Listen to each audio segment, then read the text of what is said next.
તાપી જિલ્લાના કુકરમુંડા તાલુકાના મોદલા ગામ ખાતે એક ખૂંખાર દીપડો ઘરમાં ઘૂસી આવી ઘરમાં બાંધેલ 2 બકરીઓ પર હુમલો કરતા ગ્રામજનોમાં ભયનો માહોલ સર્જાયો છે।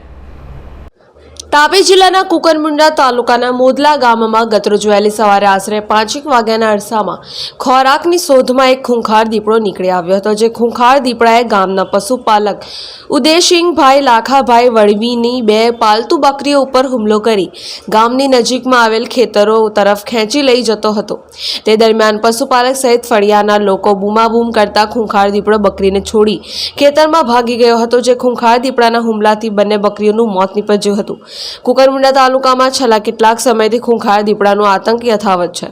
ખૂંખાર દીપડા ગામમાં આવીને પશુપાલકોના પાલતુ પશુઓ ઉપર હુમલો કરતો હોવાની ઘટના સામે આવતા સમગ્ર વિસ્તારના લોકોમાં ખૂંખાર દીપડાનો ભય જોવા મળી રહ્યો છે।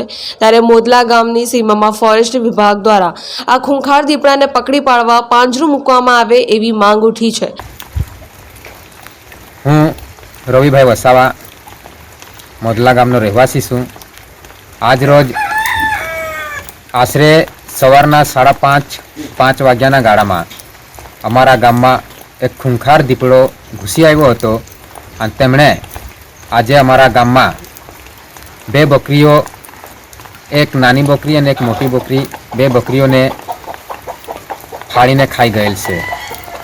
તો ઉદયસિંહ લાખાભાઈ વળવીના જે 2 બકરીઓ ખાઈ ગઈ છે એમ એ પશુપાલકનું ખૂબ જ નુકસાન થયેલી છે અને એ માટે આપ તંત્રને વિનંતી છે કે પશુપાલકને તાત્કાલિક સહાય પૂરી પાડે અને એ દીપડો જે રહેવાસી ક્ષેત્રમાં ઘૂસી આવે છે, જેથી કરીને ગામના લોકોના મનમાં પણ બીક છે કે પોતાનો જીવનો અને પોતાના જે પશુઓ છે, પાલતુ પ્રાણીઓ છે, એમનો પણ જીવ જોખમમાં મુકાયેલો છે। માટે તંત્રને વિનંતી છે કે તાત્કાલિક ખૂંખાર દીપડાને પાંજરે પૂરે, કેમ કે ગયા 2 દિવસે પણ 2 થી 3 દિવસમાં આવા કિસ્સાઓ જે એવી રીતે કે આપણા બાજુમાં તુલસા ગામ છે, તુલસા ગામમાં પણ એવો કિસ્સો થઈ ચૂકેલો છે અને આજે અમારા ગામમાં પણ આવો કિસ્સો થયેલો છે। માટે અમે ગામ વતી તંત્રને વિનંતી કરીએ છીએ કે તાત્કાલિક યોગ્ય। હંસરાજ પાડવી સાથે દીપેશ વળવી, જનસાક્ષી ન્યૂઝ, તાપી।